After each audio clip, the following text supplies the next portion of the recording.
Hello and welcome to Synergia Forum number 77, the 13th in our webinar series. As most of you are aware, the speaker today is Mr. Jayant Sinha, a former Minister of State for Finance and Civil Aviation, chairperson of the Parliamentary Standing Committee, but he's not just a politician. He was an IITian and MBA from Harvard, someone who's bringing global education to local politics and is quite vocal about his opinions. Thank you so much, Mr. Sinha, for joining us here at the Synergia Foundation. Thank you very much for having me, and I'm very pleased to be with the Synergia Foundation and all of the participants in the webinars and the expert panelists to what I think will be a very interesting set of discussions. Yeah, and he's joining us from the mango orchards at Jharkhand, from his home there. Nice scenic background to Mr. Sinha. The rest of us, of course, in cities of India which are in lockdown.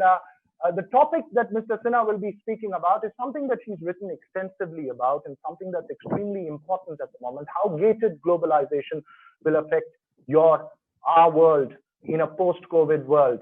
The format that we will follow this evening is very simple. Mr. Sinha will make his opening remarks for the first 8 to 10 minutes, and then we will have our expert interventions. Mr. Kapadia, who is the President Designate for the Bombay Chamber of Commerce, and Mr. F.R. Singhvi from Bangalore. They will be joining us and making interventions and questions to Mr. Sinha. And then, of course, we will have a freewheeling discussions, which includes the Toby Simon, President Founder of the Synergia Foundation, Samrata Shetty, Chief Operating Officer of the Synergia Foundation, and Major General Moni Chandy, Chief Strategy Officer at the Synergia Foundation. Of course, I will also get to ask my questions as part of this conversation. So without any further delay, may I invite Mr. Sinha to tell us, elucidate and enlighten us on how strong the gates to globalization will be in a post-COVID world, sir. Thank you very much. And once again, thank you for the Synergia Foundation for giving me this opportunity to share with you my thoughts on gated globalization. As was said right at the introduction, I'm joining you from Jharkhand, from Hazaribagh. And of course, Hazaribagh is known as the city of 1,000 gardens. And I'm very fortunate that our home here is in a very lovely mango orchard, and you can see some of the mango trees behind me. And of course, we've had the great fortune of being able to enjoy ripe, luscious mangoes over the last few days. And we are, of course, enjoying the monsoons here as well. Now, along with the benefits of being here in rural India, there are a few negatives as well. And one of the negatives is that our internet connection isn't quite as stable and as high bandwidth as you would get in Bangalore or Delhi. So if there are any technical interruptions, I apologize for those in advance. But even as we think about globalization and how globalization will unfold, we do need to recognize, as the Honorable Prime Minister has said, that local and global are completely interconnected. And obviously people have already coined the term global to talk about the nature of globalization and how globalization is going to unfold. Even from a mango orchard in Jharkhand, we are impacted by globalization because obviously some mangoes can be exported, some mangoes cannot be exported. That drives the price of mangoes, even in Hazaribagh. And so whether we think of it from a local point of view or from a global point of view, globalization and the manner globalization is evolving and unfolding affects all of us in India and all of us around the world. This is something of great to us. Now, even as we have seen globalization and liberalization over the last 20 or 30 years take shape in India, we are now seeing that many of the trends that were already unfolding are now accelerating in the age of Corona. And so before I really get into gated globalization, I want to just spend a minute or two telling you about what is happening in the Corona pandemic and why that is having such a dramatic impact in globalization itself. And then now, the important thing to recognize about the Corona pandemic is that this is an example of what 21st century globalization looks like. Obviously, we know the virus started in Wuhan. and from there it spread through intercontinental jet travel very, very quickly around the world. Then it spread domestically, whether it was in a large country like America or in India or in Russia, other large countries through domestic jet travel. And so it was today's globalization that really spread this pandemic out very, very quickly. At the same time, the science, the medical research, everything that's required to really get control of this pandemic is also being forged. It's also being done at a global level. Nonetheless, we recognize that the pandemic is going to be with us for at least another 18 to 24 months. Even if we have the vaccines, getting everybody inoculated, getting the vaccine to every far corner of the world is going to take us time, again because the world is so large and because the pandemic can spread from even the remotest places. So the corona pandemic is an example of what globalization is today, and it is also accelerating the manner in which globalization is evolving. And this is where I come to our concept, which Dr. Samir Saran and I have written about and will continue to write about, which is this idea of gated globalization. The pandemic has accelerated, has demonstrated, illustrated, and accelerated this trend of gated globalization. So let me define what I mean by the term gated globalization. We had a period in the 90s and early 2000s, particularly after the fall of the Berlin Wall, where we had open globalization, where it seemed like we were going to get into a boundaryless world. And Tom Friedman, as you know, wrote about the flat world, the fact that all barriers were falling, that you could connect, an engineer from Bangalore to an engineer Silicon Valley. There were no barriers. It was flat. Everything was interconnected.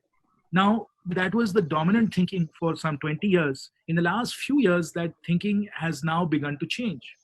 And what we are finding is that globalization, rather than being open across all dimensions, is getting gated or is getting constrained, restricted in important ways through shifting coalitions of nations.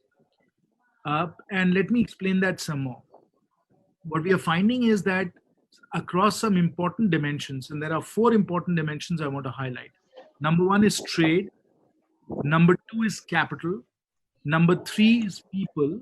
And number 4 is technology standards. These are 4 very important arenas or dimensions under which, instead of open globalization, we are seeing gated globalization. And I will go through each one of those in turn.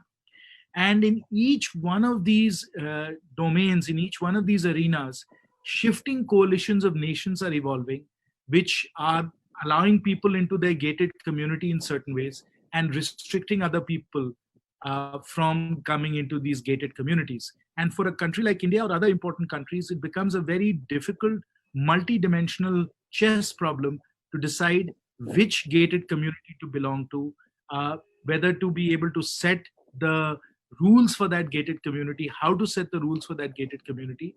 These become very important geopolitical and strategic questions for us as we go forward. Let me talk about each 4 of these arenas, each 4 of these theaters in a little bit of detail. Let's start first of all with trade. Now, obviously, after the rise of WTO and so on, there was an agreement on multilateral trading rules. And generally, people tried to follow that in the 90s. What we found, unfortunately, thereafter, it's not been possible to progress trade talks beyond a certain point. And already, and this is well understood, but I'll just highlight that already we are seeing a fracturing of the global trading system into different blocks. We obviously have RCEP, which India looked at and then decided not to join. We have the Trans-Pacific Partnership that is happening. In a way, the European Union is a club of its own type.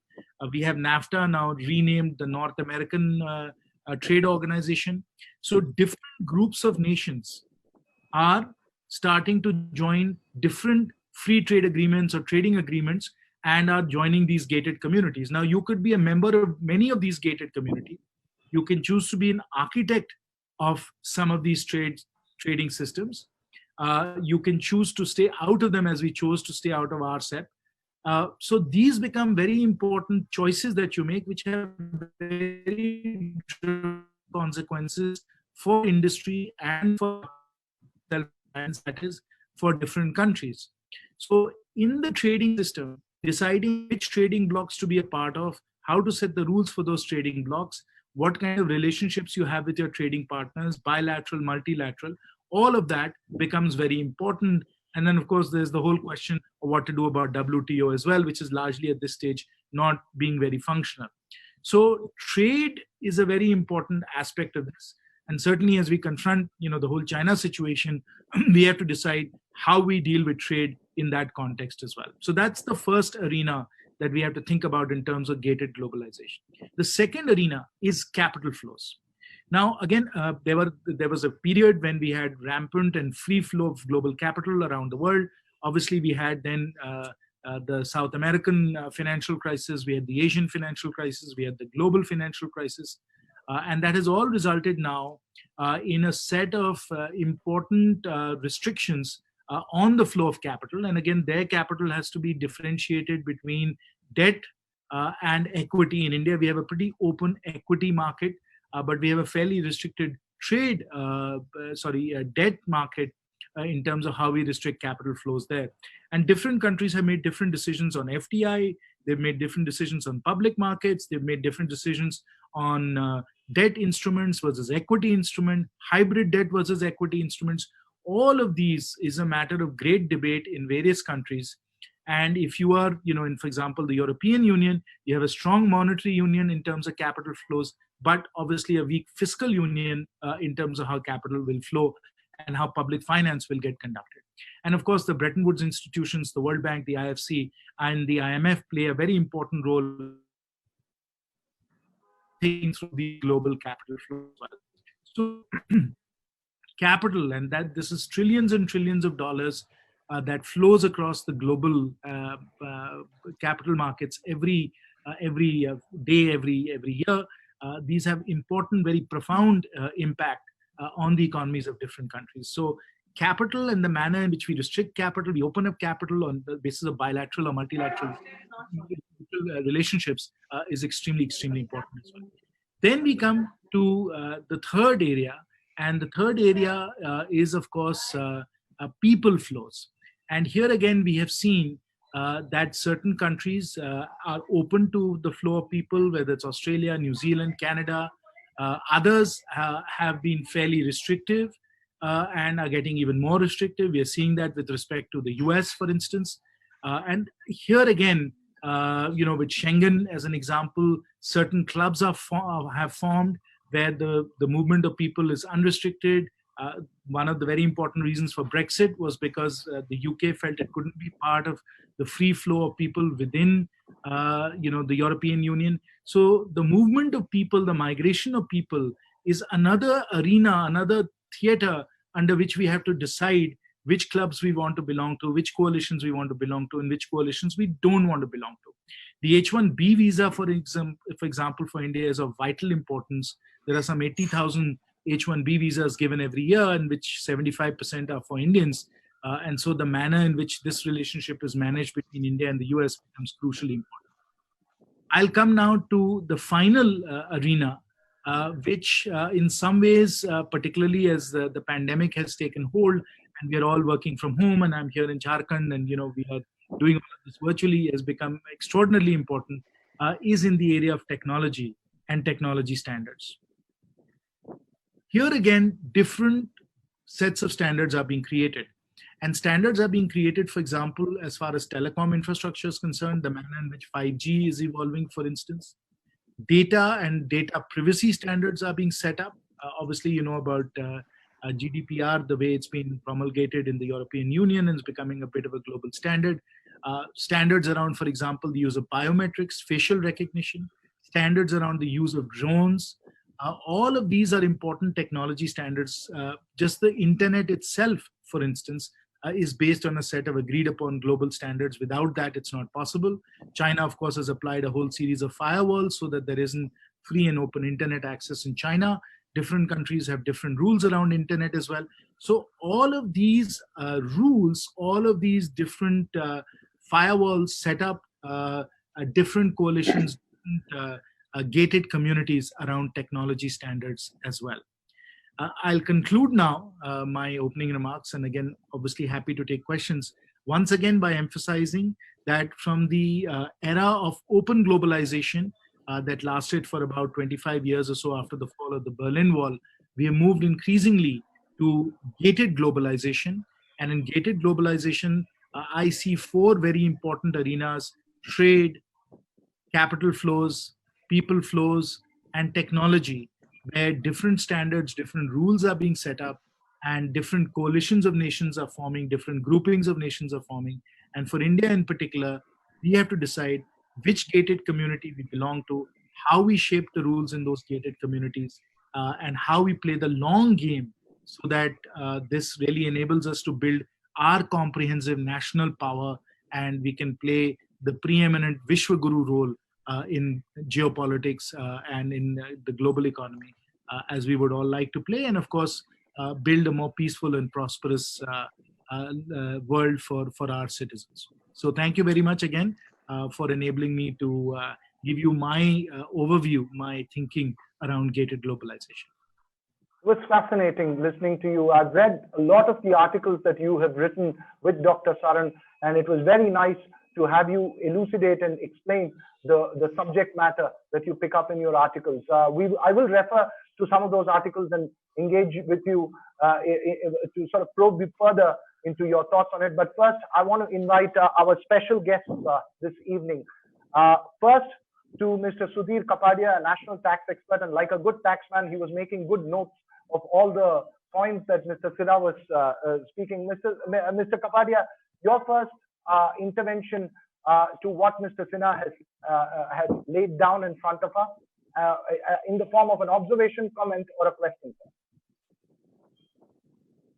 Yeah, thank you, and thank you, Mr. Sinha. As expected, a very lucid and with amazing clarity, you have captured the topic and the theme for today. I have one observation and one question to begin with. The observation is, or at least my takeaway, is what you are therefore suggesting that each country, and here in this case our own country, will perhaps need to connect with different blocks, if you like, across the four dimensions you outlined. Because obviously on people, we will have a different friction with US, and maybe hopefully in this post situation with China, we may have a more favorable sort of connect on trade, for example, on capital. So I think one is your comments on that. Will we be able to successfully, and skillfully navigate across the four dimensions with different blocks of countries in the light of what you just, explained? And specifically I'll pick up two on trade and capital or FDI. It's very interesting that when it comes to FDI, our dependence on, for example, China is very limited. It is a lot more with the US and increasingly with Japan. And what's your views in terms of de-risking on the patient capital or capital as a whole? And the second on trade is where I think it gets much more complex, where our dependence on one country, on China, is clearly very high. And how do we de-risk that?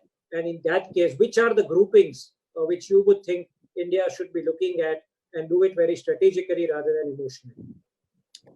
Well, I think those are great questions, Sudhirji. And I'm reminded of this story about how porcupines, porcupines have these quills, they have these sharp pointed quills on them, how porcupines actually meet. And the answer is they meet very, very carefully, right? Because they have quills, if they get too close to each other, they'll just end up hurting each other. So that is the answer to how we work through the trade and capital flow issues with some of our major partners, obviously the US, obviously China as well. It has to be done very, very carefully because we can't get too close because it creates too much leverage for the other party. We can't get too far apart because then, we are really not finding any common ground. So we have to do it very carefully. We have to find that distance where we kind of optimize the relationship, if you will.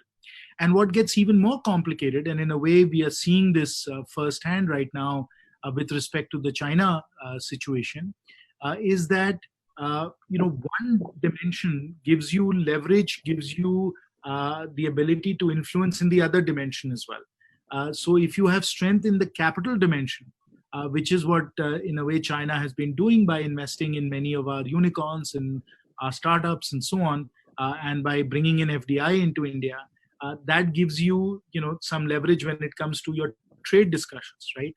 And of course, I should have mentioned, and I will, because it was so obvious, I actually didn't mention it. The fifth area is obviously national security. That's obviously an arena where, you can form different relationships like NATO. You can form relationships like the Five Eyes that exists for military intelligence among, the Anglo-Saxon countries.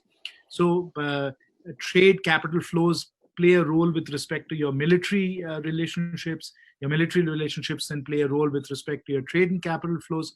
So all of these, while they are independent and so on, also are interlinked in important ways as well. And you have to work these out very, very carefully in terms of how you set up kind of a sweet spot or the right optimal distance with your different trading partners across these different dimensions.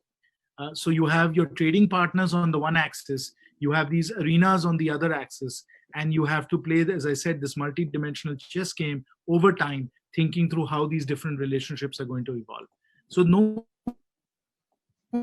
easy answers. It depends on the circumstances, what the nature of the discussions are. As you correctly point out, in the US, it's a multi-dimensional set of discussions on the people side, on the capital side, on the trade side, the national security side, obviously, where we're trying to kind of resolve all of these, this Rubik's Cube, if you will, and come to a good set of, sort of optimal types of arrangements. But we really have to look at it in this sort of multi-dimensional way to really understand how to make sure that it is actually working for India. And at the same time, and that's why I brought in the concept of comprehensive national power, at the same time, for India to be able to build comprehensive national power, we have to operate successfully and influentially across all of these different arenas, right? Because that's what enables us to be able to negotiate across the different arenas and really build up our national power across all of these arenas. And again, if you look at a country like China, and previously, of course, the United States, they have very strategically done that. They have very strategically used all these different dimensions, these different arrangements to be able to build the national strength.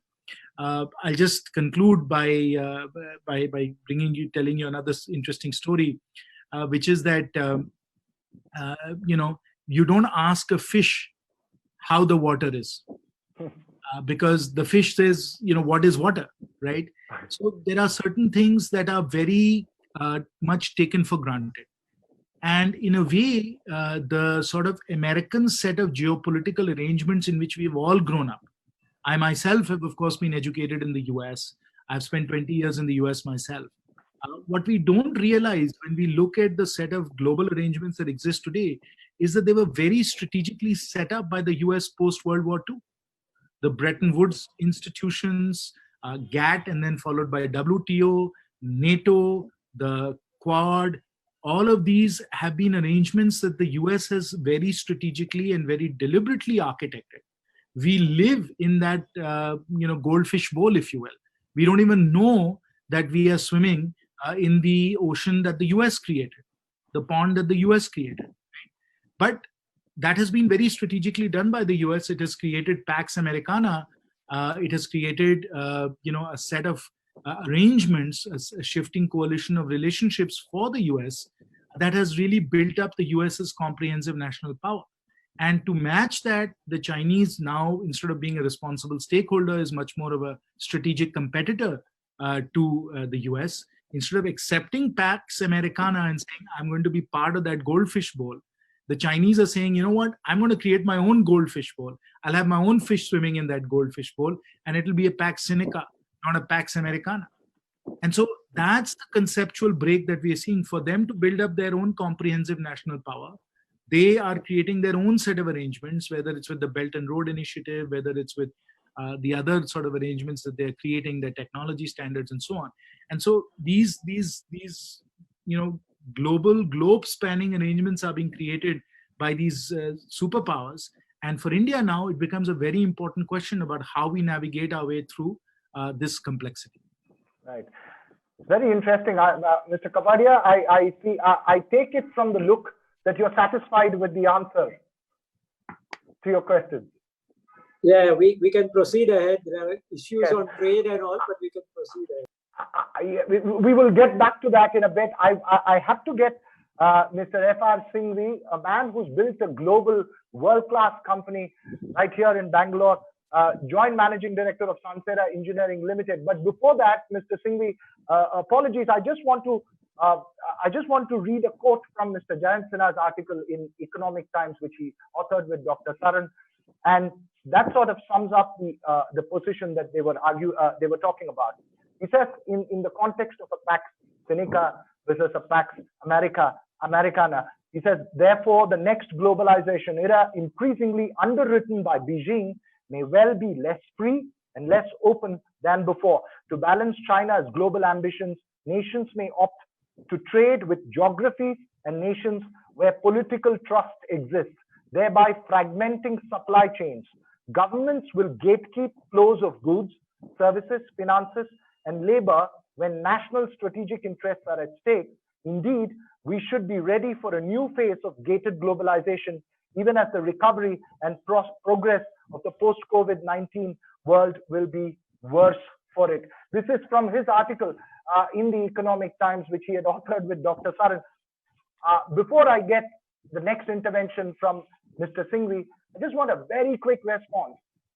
India seems to be dictated by a predicament of geography, national security, as well as economic interest. How difficult is it going to be for us to do that balancing act that you just mentioned, Mr. Sinha?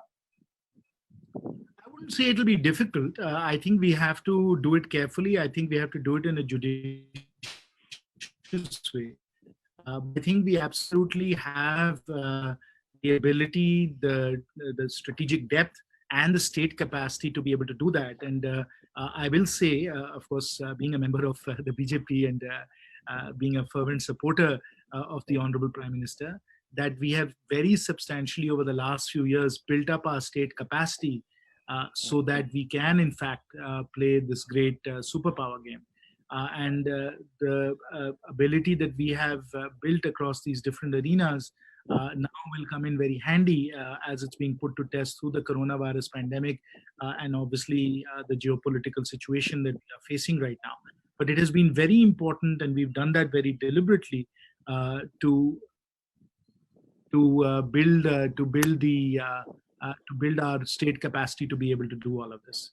So that's that I think has been extremely important for us to do that. I take the symbolic light on your face as the light at the end of the tunnel that we are traveling. Now, may I just call upon Mr. Singhvi to make his intervention from the point of view of a person who runs a business. Sir, your interventions, your observations and comments to Mr. Sinha, perhaps a question. Yeah, thank you, Raghavan. It was quite interesting, and to actually be frank, Gated Globalization, I've read only through you, so I still need to learn more. But going forward, I mean, I have a couple of observations to this, because if we have to create the concept of gated globalization, we have to go to the fundamental as to why the globalization got affected. The globalization, as I understand, got affected because of the local residents' interest, that a common man could not get his employment, and that employment was going elsewhere, either by way of goods being bought from other countries or the jobs being given to a foreigner in his own country. And that is how the concept of globalization started coming down. It was, in fact, 2008-9, it accelerated. And now again, I think COVID has created further acceleration to this. So basically, to me, if we have to get into gated globalization, which is going to be there are 2 or 3 things that I would like to look at as to, unless they are addressed. The fundamental issue is, even in gated globalization, the basic objective why globalization is going away is to take care of the local interest. And that is most essential for going ahead with the agreements, which, as you said, is not going to be easy, it's going to be challenging. And if you look at the reason for this local people getting affected, the other fundamental reason is 1% of the population of the world today owns almost 40% of the global wealth. And it seems to be only increasing, that wealth is getting concentrated on few and few hands. So if this is happening mainly due to the technologies. And today, if I look at the technology, it is almost like tsunami of technologies. Particularly now in Corona, even in India, which is generally slow and Indians like us are very slow in adopting technologies. We have rapidly adopted to technology. So there's a tsunami of technologies that happening, which is concentrating wealth on few individuals and creating the rest of the world with lesser and lesser resources. Now, unless this is going to be addressed, whether it will be becoming gated global or it is only local, that is a serious doubt I have. The second question that I would have to you is, a country like India now, in globalizations, we were more like a secondary player. The primary player would give us the business opportunities and we would make products for them and we would supply to them. So we played a secondary role.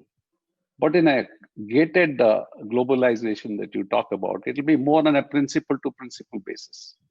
So capability at our end has to be like principle to share global business, which is going to be. So I come to your opening comment of local and global, and your closing comment that India should play a Vishwaguru role. Now, as I see, I'm in auto sector, which started with Maruti coming in 90s. And today we are exporting almost 25% of our auto business is exported. And that happened because there was quality was the most essential aspect. And that really played the role. Cost in India is very challenging, but the companies that started, particularly the Japanese culture that started, quality was not compromised at the question of cost. And that is how India succeeded. But if you look at majority of the aspect of the country, quality is not something that we really believe in, number one. Number two, the second is the speed of business that we do here in India. We talk about now India, ease of business that is come in, we have improved our rating, but what is it? We are only talking about the registration level. Any other country look at, as soon as you show the intent of starting a business, there is a total support system that you can start a business in some countries where from the time you approach them in 6 months, you can be ready with the factory building. I would be very happy to get in most cases, even the permissions to start the building. So my challenge here as India in a gated globalization is that we have to really work on these areas, which we have to create a gap analysis with other countries and see where we stand vis-a-vis the business. And the challenge that I see there, and since you are connected to the party and the government, running of the government, I'm in industry. I should thank all the Indian organizations of the government that we have been able to run very successfully for the last 30 years without really getting into any corrupting anybody. It's been a fairly clean environment that we are able to get. There are 80% of the people are good always, in whether it's in business, industry, or government. I would say generally people are good. There are few people who are not. Now the challenge here in India is that because of few people, or like in government, because of few people, we take a very negative attitude of people. Like a common man would say, government, everybody is corrupt. Government believes that all industrialists and business people are corrupt. Where is that partnership that is going to come in? Unless there's a partnership, there's an ownership on the business by the government as a partner rather than we just contributing. So sometimes it feels like you're unwanted evil that you have to continue on. So these are the issues that I believe that we have to address because we are changing our status from secondary player to a primary player or a principal player in gated global community. So how would you probably perceive this going forward? Thank you. Happy to provide you my views on that. I think let me pick on two very important aspects of what you said. One, you talked about being a principal player, so that not being just one element of the supply chain, but really the architect or the integrator of the supply chain. How do we get to that status as opposed to just being kind of a back office or just being, one manufacturing plant in a large supply chain? So that's one very important aspect.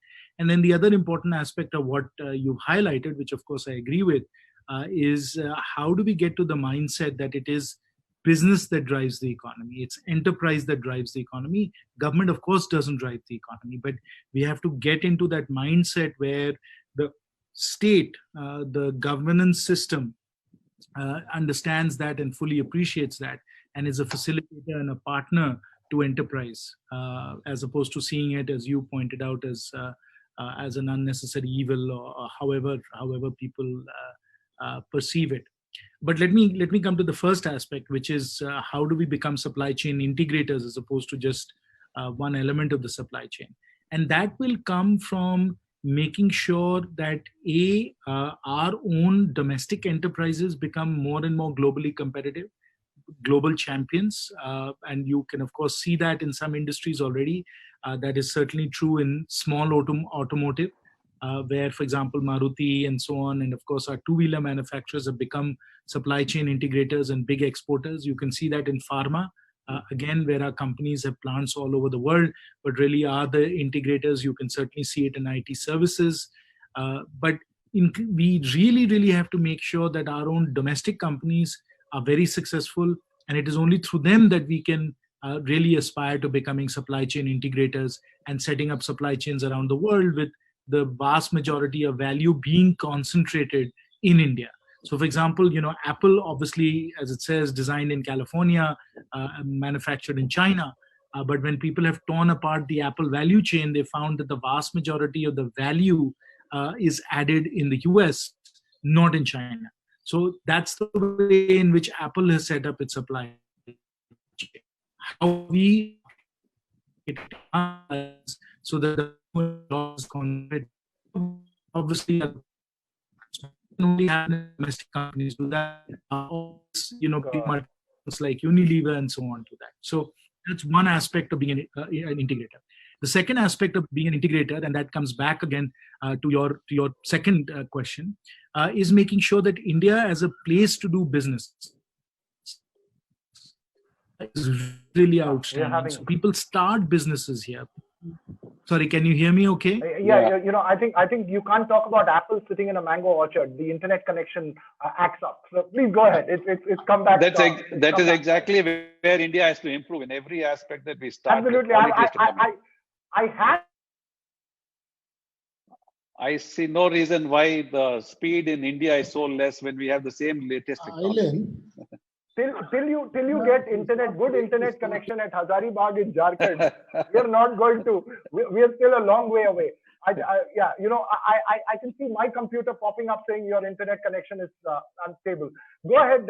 Did you finish your point? I apologize, but it does demonstrate the challenges we face in global. Good for us to be made aware, sir. Yeah. So one is, as I said, our companies have to be good, and two, we have to create a business environment that enables companies to flourish. And there, I think we really have to get into a fundamental mindset change for our governance, where governance, really is about facilitating enterprise, because that's what drives the economy. And there is a good reason why Kautilya's incredible treatise on political statecraft is called Arthashastra, because obviously the economy is the foundation of all strength, right? So the economy is driven by fast-moving, competitive, innovative enterprises, and unless we really have legions of those, unless we have lots and lots of those very world-class competitors in India, we are not going to build up our comprehensive national power. It can't be done by the state. It has to be done by these enterprises, and for that there has to be genuinely a mindset change.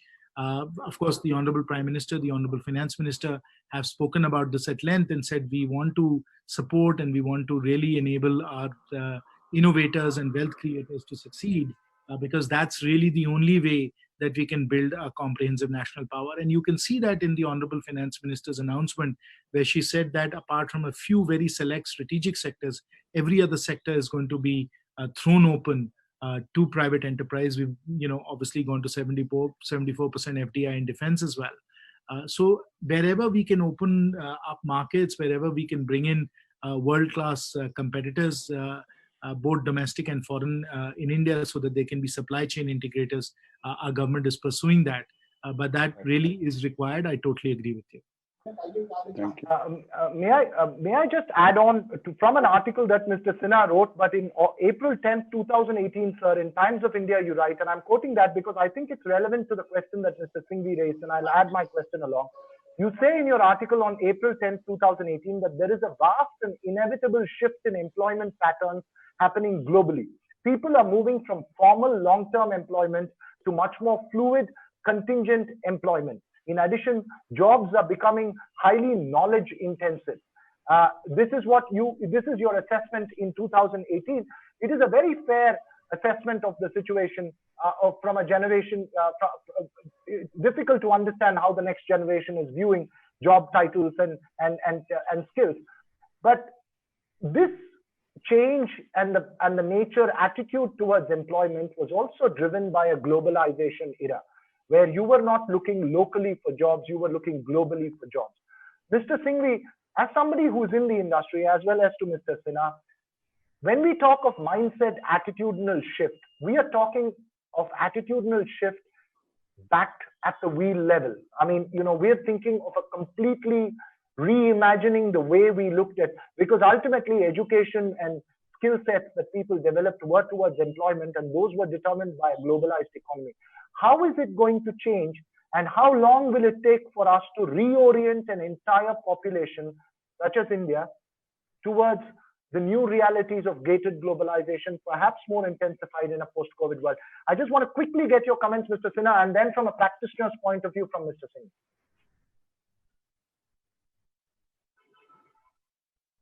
Mr. Singhvi, would you like to respond? I'm not sure. Basically, I would say that I would put it in three parts. One is that the private industry has to really look at this chalta hai attitude that Indians have. That has to really go. If you're going to make a product, you should be proud of that product by way of quality. So the quality is in the hands of an entrepreneur. But the cost is not always in the hands of the entrepreneur. It is also controlled by the government legislations, the speed at which the enterprise is able to put in the project.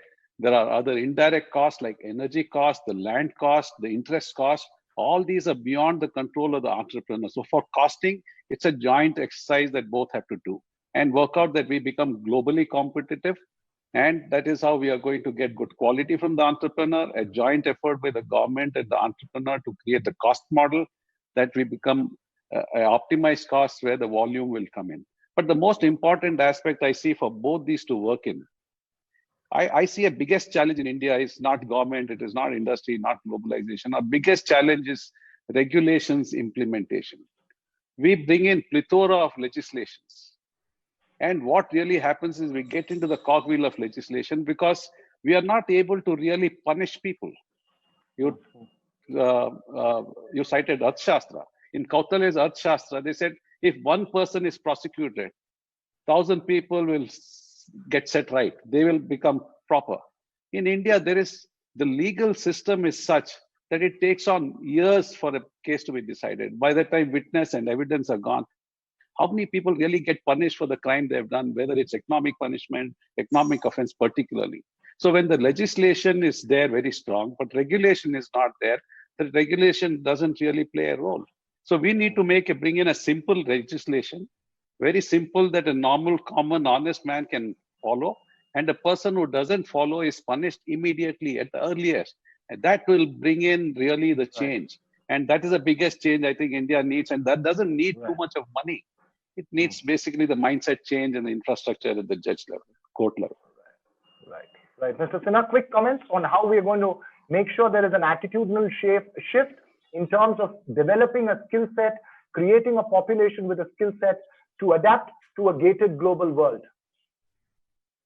Singhvi is exactly right, which is that, it's the plethora of regulations that we have that make it difficult for us to be able to compete across many of these arenas because our enterprises, our people, in many cases, our policymakers as well, are burdened with those regulations. And in a way that comes from, the bureaucratic mindset that we have, where every bureaucrat issues new regulations, new circulars, new orders, new notifications, without really fully understanding the impact it's having on enterprise. And again, we have to be very clear about it, is that it is our private enterprises, it's our business enterprises that are the foundation of our comprehensive national power. It all starts there, because national power is about productivity. It's about taking fewer inputs and generating more outputs. I'm an engineer, so I truly understand, the power of technology and productivity to convert inputs to outputs. Now, that conversion of inputs to outputs, of being more productive, of generating more output with less resources, is something that enterprises do. You and I as individuals can't do that. That's what, the modern 21st century economy has shown us. It's the use of technology, it's the wise use of capital, it's the new production methods, production technologies that only enterprises can develop and master, that will enable us to become more productive and then enable us to have more comprehensive national power. That cannot be done by the state in most cases. The state is good at public goods, but when we have to produce private goods, which is 80-90% of the economy, then we have to let enterprises do that. And if we have a plethora of regulations, if we don't enable our enterprises to be productive, then we are not going to build a comprehensive national power, and we can't become a Vishwaguru. So these are all fairly simple concepts in a way. We just make it needlessly complicated, and we don't sometimes understand that the impact of regulation after regulation is reducing our productivity and actually diminishing our comprehensive national power. So we have to just make it very simple. We have to make sure everybody understands it, and certainly at the senior levels people understand it, but down to the clerk at the lowest level, this has to be very clear. Right, we'll get it down to the grassroots. Before I bring in the Synergia system, Major General Moni Chandy, Samrata Shetty, and Toby Simon, I want a quick intervention from Mr. Sudhir Kapadia. You see, we've spoken about all the aspects, the four large, broad aspects that Mr. Sinha outlined at the start of it. The second one was capital markets. Do you believe, do you believe there needs to be specific attention given there as well in terms of how will gated globalization work for capital markets, and how do you restrict financial flows? Mr. Kapadia, do you want to weigh in quickly there before I get into the Synergia Foundation? Right. So I just make 2 points actually, and also the one I wanted to make on trade. Love to have Mr. Sinha's views as well. On the capital markets, we have interacted through the IVCA and many other bodies when he was in his previous role. In fact, the localization of fund management, Mr. Sinha was responsible for bringing that legislation. So thank you, and that was in the right direction. Also an example of how we had to iterate so many regulations to finally get there. So thanks for that. One just quick point on that, in the last budget, there was a very important amendment which came in, which essentially is saying if you are bringing in patient capital from sovereign wealth funds into certain infrastructure projects, and we all discussed the importance of infrastructure from a productivity perspective, basically you are given a long-term capital gains exemption, which other countries provide. So we have made a very simple suggestion. Post-COVID, and we have made it through IVCA actually, post-COVID, this is the time to say any private equity investment, it doesn't matter, it has to be a sovereign wealth fund. We know there is a lot of money available with private equity. Why don't you allow the same treatment, which is to say you have capital which is patient for a period of 3 years. If you are investing, you will not be levied any long-term capital gains tax. The amount of funds which we can attract as FDI at a time when we need our fiscal resources very badly, our assessment, our analysis, it's tremendous. And maybe your comment on that before we go on to trade-related issues, that would be very helpful. I agree with you that we need to make India much more open to global capital from countries that are in our gated community. Some countries are not in our gated community when it comes to capital, but our trading partners across the world should have an opportunity to be able to put and deploy capital, particularly if they're taking a long-term point of view. Then we have to make it as attractive to them as possible, because we live in a world where they have many competing priorities, and we have to compete in that world. And I think the government, by its recent actions, whether it's in corporate taxes or whether it's opening it up for sovereign funds, recognizes that, and we have to continue to move down that path. Right. Thanks, Mr. Sinha. I want to now bring in Major General Moni Chandi from the Synergia Foundation, Samrata Shetty, Chief Operating Officer, as well as Toby Simon, the man who makes all of this happen, into this conversation. General Chandi, any specific questions to Mr. Sinha? Thank you, Veera. Can you hear me? Yes, we can hear you, sir. At the outset, I have to convey a perspective of Synergia Foundation, and we take great pride at Synergia Foundation to say that we're impartial. So at the outset, I'd like to say that Mr. Sinha's presentation was both erudite and pragmatic. My compliments. I thought it's a very good presentation. I also like the fact that the topic is gated globalization. So the first takeaway for us is that globalization is very much there. It's only gated. And I don't think reversing globalization or holding it back can really work. Because if you see world trade from 1980 to now has increased tenfold. We do have perhaps a hiccup this year because of the pandemic, but I think this will pass and it can proceed. The second takeaway that I have is that when you look at the balance of power, for the last 20 or 30 years, we have seen a progressive shift of global balance of power from the West to the East. And as Mr. Sinha said, you know, we lived in a liberal world order, which was created in the aftermath of the Second World War by President Roosevelt and the Secretary of State then, a man called Cordell Hull. And that was personified by democracy, capitalism, and human rights. And then we saw the advent of China. And in China, what we see is great industrial production, community well-being, and tremendous amount of efficiency. So a time has now come where we are thinking of a new world order in which maybe the shortcomings of the liberal world order has to be addressed. And one of the issues, which I think was also brought out, is that multilateral institutions need more representation. In 1946 or 1947, you could afford to neglect China and India. But it's really almost a parody that China and India, the two most populous countries and the two most promising economies, have such little representation in multilateral institutions. And perhaps that's the reason for what we're seeing as a change of global power. Right. Associated with this is the question I'd like to ask Mr. Sinha and the other, learned panelists. If we are going to see a transition of world power, what is the future really going to hold? Now, whenever you look at the future, you can look at extremes. One extreme is everyone rolls over and accepts China as the new world power, and China just replaces US in a new world order. And instead of wearing jeans and pop music, we'll now eat Chinese food and pick up Chinese culture in some way. But that's an extreme view. We're certainly not going that way. The other view is that we can resist Chinese domination, as many people are suggesting. And as there is tension on our borders, we are tempted to do so. But the truth perhaps lies somewhere in between. How exactly is the transition of power going to take place is the question I'd like to ask. Thank you. Thank you, Major General Chandi. Quick response to that, Jan Sinha. We've got 7 minutes left for that for the show. Yes, Major General, of course, asks the $100 trillion question, which is how is the global economy going to evolve given this balancing of power that we are seeing? And who the hell knows, Major General, right? I mean, it's really in our hands to shape it as we go along. And the choices that we make and the geopolitical strategies that the major players adopt is really going to define how this is all going to play out. Right.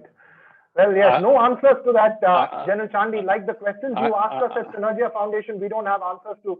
Same way, nobody has the answers to that. No, I would like to respond to him, saying that in the this gated globalization dominance to be removed, a man works out of necessity. Now, the classic example was this COVID situation in India. And I see a different India in the last 60 days. The kind of efficiency right at the state, city corporation level up to the central government ministry. I think they've done a phenomenal job adopting technologies, bringing in new technologies, creating all that is required for containing COVID. That means when the necessity arose, India rose up to to the requirement. So when the challenge comes that we have to beat any other country to become a global player, the same very government, the same very entrepreneurs will have no choice but to race, otherwise they will sink. And nobody likes to sink. So we have, I think a great change will come, that the things that we were looking for the government to change rapidly, they will have no choice but to do it, because they also have cost to meet. They have also salary to pay. They have to raise money from taxes. And so I think rapidly you will probably see a big change happening in India because of this. Quick comment from you, General Gandhi. I just heard the answer, and I heard Mr. Jain Sinha's answer as well. And I think the answer comes from the two similes you mentioned. How do porcupines mate? And you can't ask fish how the water is. And I think the answer actually lies there. Thank you very much. Thank you, General Chandy. Samrata, do you have a question to Mr. Sinha? Thank you, Veera. And firstly, on behalf of Synergia Foundation, let me thank Mr. Sinha, Mr. Singhvi, and Mr. Kapadia for sharing those wonderful insights. I come from a background of pharma and public health care. And at Synergia, we've been working for the last 8 years in making affordable healthcare. And I take pride in saying that we've recently got patent in Japan, in the US, and waiting to hear from India as well. My question would be, when we talk of gated globalization and coalition of nations, what do you feel would be the future of industries where research and development is the key, like in pharma? Would we see a world wherein pandemic situations may not yield to collaboration and a united fight? Mr. Sinha or any other two panelists, if you would like. I think it's a very important question. At a time when the superheroes of the world ought to be together to fight coronavirus, we seem to be more dividing ourselves and gating our borders. What kind of coordination, collaboration do we expect in a gated global world? Quick round of response, both from Mr. Sudhir Kapadia and Mr. Sinha first. Mr. Sinha. Well, it all starts with research and development, because if you have the intellectual property, whether it is in terms of the actual science itself, the product definition, or in terms of how the processes are going to work so that your supply chains are globally competitive, in either case, you are the supply chain integrator, and then you are able to control the manner in which value is shared and value is distributed across the supply chain. All that starts with R&D. And so R&D becomes incredibly important. And of course, as was quoted earlier, our jobs have to become much more knowledge intensive, and our people have to become very, very good at R&D. Right. Mr. Kapadia? Yeah, I'll just add, two things here. One is business to business collaboration. Frankly, I don't see that going back. That will only increase, with one nuance here. And that is Mr. Sinha's own article, which you quoted, which talks about trust-based relationships between countries. I think that will become very critical. And honestly, the governments will necessarily nudge businesses to veer towards, in this gated world, like-minded countries. And as a corollary, not really favor countries which are inimical to our little, gated communities in any of these dimensions. So simply put, collaboration will continue, but I think there will be a certain check and balance which the government of the day will necessarily want to impose, and that I don't think we can get away from. Right. When you say like-minded countries, my only question is, each country seems to be having a mind of its own. I wonder who's going to be like-minded. May I now call Toby Simon for a final question as well? Toby, would you like to weigh in with a question or thoughts that you have on this webinar? You need to unmute yourself, Toby. Right. Can you hear me? Yeah. Very quickly, first of all, thank you, Mr. Sinha, thank you, Mr. Kapadia, and thank you, FR, for the wonderful insights you have shared. So my question is a little broader. One is a remark that gated globalization looks to me quite similar to the balkanization of internet in one form or the other. People are moving inside, people are looking first inward, and they are trying to look at new friends. Second is the fact that if you look back in history, it was economic success, profits of capitalism that attracted nations towards US at the end of the Cold War. My question is, if you are sort of looking in front, how would nations like to align? Would countries behave more like corporations, look at economic interests, or will they be guided by some amount of idealism or ideology? Because this is how a new world will shape, where finally, the larger question would morals matter? So, Jayant, Mrs. Sinha, if you could just take a shot at it, and probably the other panelists also. An honest shot at it. No, and a very quick shot, given that it's almost 7 o'clock. The answer is, of course, it does. So national interest is definitely very important, but so is your philosophical worldview. And as was said at the outset, the set of arrangements that were created by the United States post World War II were founded on the UN Charter of Universal Human Rights. That's a very ideological, philosophical view that drove this set of arrangements. Now, some people believe in that, some people agree to it, some people don't. And so ideology, your worldview is going to play a role in terms of generating trust with other countries and forging some of these coalitions that we're talking about. Right. It will be an interesting balance between economic interests and ideological positions. Well, that leads into our next webinar with Joseph Nye and Ambassador Singh, which will be on Do Morals Matter, Joseph Nye's book on Do Morals Matter and how US foreign policy was shaped over the last many decades. Quick final words from you, Mr. Sudhir Kapadia and Mr. Singhvi, before we close this webinar. Very quick final words. We're running out of time on this. Well, I think from my side, first of all, it was really fantastic insights. Thank you very much. I would only say that the topic of trade, which we did not get much time to dwell into, is much more complex. And we need, again, as I mentioned, a very strategic, cool-headed response to these developments, particularly in the context of the border with China, rather than just knee-jerk reactions. I would like to respond to Toby's issue is that the world has to dominate going forward, is to removing poverty, reducing concentration of wealth, taking care of the common man, because that is how anti-globalization concept started. I think those are the issues which will become important, and they need to be important to be started. Right, it's going to be a very interesting, if I can use the word that way, some would believe it's a little disturbing, a temporary phase at least before we have a sort of stability. Would you agree with that, Major General Chandy, quickly? I certainly hope so. Right. Okay, it was a pleasure. Sorry? Pleasure being with you, the group. Thank you. Thank you so much, Mr. Singhvi. Thank you so much, Mr. Kapadia. Mr. Jayant Sinha, we leave you to your mango orchards. Hopefully, you'll have good, nice mangoes, and you will send some across the gates of through the internet. Bangalore as well. To Bangalore as well. Only that much can pass through technology, but extremely enlightening, extremely educating to have listened to you and your thoughts on it. Hopefully, we wish that you will write much more and write for the Synergia Foundation as well. Maybe you could write one on trade and your thoughts on trade, which we will send across to Mr. Kapadia. Thank you so much to all our viewers as well who joined in. We've had several people who registered for this webinar. Thank you all for joining in. Write to us. We will try and send questions across to Mr. Sinha to get more observations, thoughts from him. Thank you so much.